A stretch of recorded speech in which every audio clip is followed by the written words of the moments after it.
राम राम साहब। मैं लक्ष्मी तंवर स्वागत करती हूँ आपका अपने YouTube चैनल पे। तो कैसे हैं आप सभी? आई होप आप सभी अच्छे होंगे, खुश होंगे। तो आज मैं एक बहुत ही इम्पोर्टेंट बात आपके सामने रखने जा रही हूँ, जो कि पूरा सुनना। जो आज सोशल मीडिया पे बहुत ज़्यादा इस बात की चर्चाएं हो रही है। तो मेरे भी मन में कुछ द्वेष था, कुछ मेरे भी मन में कुछ बातें थी जो मैं आप लोगों के समक्ष रखने आई हूँ। तो सोशल मीडिया पे आजकल चल रहा है कि करणी सेना और राष्ट्रीय राजपूत करणी सेना को एक हो जाना चाहिए। कुल मिला के राजपूत समाज की एकता की बात कही जा रही है। तो ये बात स्टार्टअप होती है, ये बात तो स्टार्टअप 2008 से होती आ रही है। बहुत पहले से ही ये बातें चल रही है। तो हम देखते हैं कि ये बात कही किसने। तो सुखदेव सिंह जी गोगा मेडी, भाई साहब हुकम के जो श्रद्धांजलि सभा में महिपाल सिंह जी मकराना द्वारा ये बात कही गई कि राष्ट्रीय राजपूत करणी सेना और करणी सेना को एक हो जाना चाहिए। और इन्होंने जो बात कही वो बहुत ही अच्छी और बहुत ही सराहनीय है। समाज को एक करने की इन्होंने बात रखी है। तो समाज के जो भिन्न भिन्न टुकड़े हो रहे हैं, समाज जो भिन्न भिन्न टुकड़ों में बट रहा है, भिन्न भिन्न संगठन समाज को कमज़ोर कर देते हैं। तो समाज की एकता और अखंडता के लिए उन्होंने ये बात बहुत ही अच्छी कही है। तो क्या ये होगा? क्या समाज के लोग एक दूसरे पे ही कीचड़ उछालते रहेंगे? क्या समाज को मतलब एक करने के लिए कितने बलिदान देने पड़ेंगे आखिर? एक ही समाज के अलग अलग टुकड़े समाज को कमज़ोर कर देते हैं। कहते हैं ना कि बंदी मुट्ठी लाख की और खुलने के बाद में खाक की। तो लकड़ियों का जो ढेर होता है उसको कोई तोड़ नहीं पाता है एक साथ। अगर लकड़ियों का ढेर होगा तो उसको एक साथ नहीं तोड़ पाएंगे। अगर एक लकड़ी होगी ना तो उसको कमज़ोर से कमज़ोर इंसान भी उस एक लकड़ी को आसानी से तोड़ सकता है। तो यही आज हमारे समाज का हाल है। तो संगठनों के कारण समाज कमज़ोर पड़ गया है। तो सारे संगठनों को एक हो जाना चाहिए।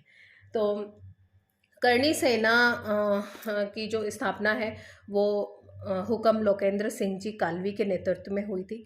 उन्होंने राजपूत समाज को एक करने के लिए राजनीति तक छोड़ दी थी। ये बात ना भूले आप लोग कि राजपूत समाज की एकता बनाए रखने के लिए उन्होंने अपना कैरियर छोड़ दिया था। और सारा उन्होंने कैरियर, अपना सारा जीवन अपना करणी सेना को बनाने के लिए, राजपूत एकता बनाए रखने के लिए उन्होंने अपना सारा जीवन न्योछावर कर दिया। और आखिर में रिजल्ट क्या आया कि राजपूत समाज अलग अलग संगठनों में बट गया। उनके बलिदान का कोई महत्व नहीं।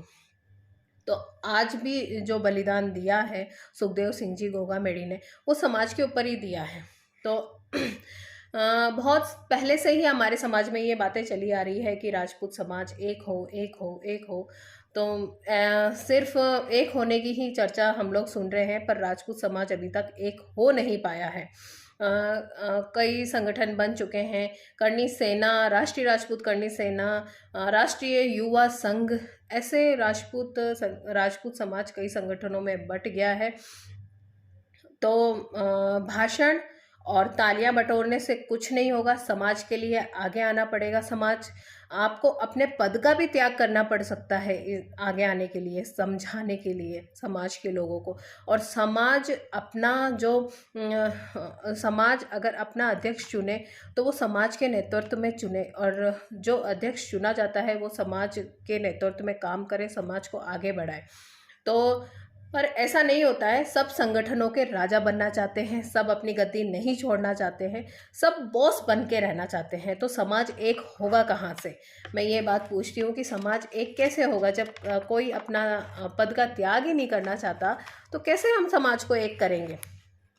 तो मैं सिर्फ एक ही बात कहना चाहूँगी कि सभी स्वयं के नेतृत्व में सभी स्वयं की नेतृत्व की लड़ाई छोड़ें, हिम्मत करके अपने पद का त्याग करें और समाज को एक करने का काम करें। और आगे आए और समाज की अखंडता और एकता को बनाए रखें, और समाज जो भी प्रतिनिधि समाज के लिए चुनेगी उसे स्वीकार करे, क्योंकि कोई भी पद स्थायी नहीं होता है। कोई भी पद मतलब पीढ़ी दर पीढ़ी नहीं चलता है। 5 साल में तो प्रधानमंत्री तक अपना पद छोड़ देते हैं, पर संगठन के लोग अपना पद छोड़ने के लिए तैयार नहीं है। समाज त्याग मांगता है, और समाज के लिए एक पद का आप लोग त्याग नहीं कर सकते। आखिर कितने जानों के आप लोग आखिर कितने जान की बलिदान देना पड़ेगा समाज के लिए। तो यही है कि समाज भिन्न भिन्न संगठन हो जाता है, तभी समाज कमज़ोर पड़ता है। अगर संगठन एक हो तो समाज भी ताकतवर बनता है और समाज के लोग भी। तो मेरा यही कहना है कि कालवी साहब और कालवी साहब हुक्म और दादा भाई सुखदेव सिंह जी गोगामेडी हुक्म को सच्ची श्रद्धांजलि तभी होगी जब सारा राजपूत समाज एक होगा और ये संगठन एक होंगे, तभी इनको सच्ची श्रद्धांजलि होगी। वरना ये जो बातें हैं ये काल्पनिक है और भाषण में ही अच्छी लगती है और तालियां बटोरने के लिए ही अच्छी लगती है कि थोड़े दिन हमने बोल दिया कि हम समाज को एक करेंगे, संगठन एक होंगे। अगर आप लोगों ने ये बात कही है तो इसको सच भी करके दिखाएं और समाज की एकता और अखंडता को बरकरार रखें, और सभी जाति के भाई और बहन, सभी समाज एक दूसरे समाज की कटाक्ष और एक दूसरे समाज को जलील ना करें, सब एक साथ रहें और भाईचारा बरकरार रखें। सो धन्यवाद, खमा घणी, जय माता की, जय श्री राम।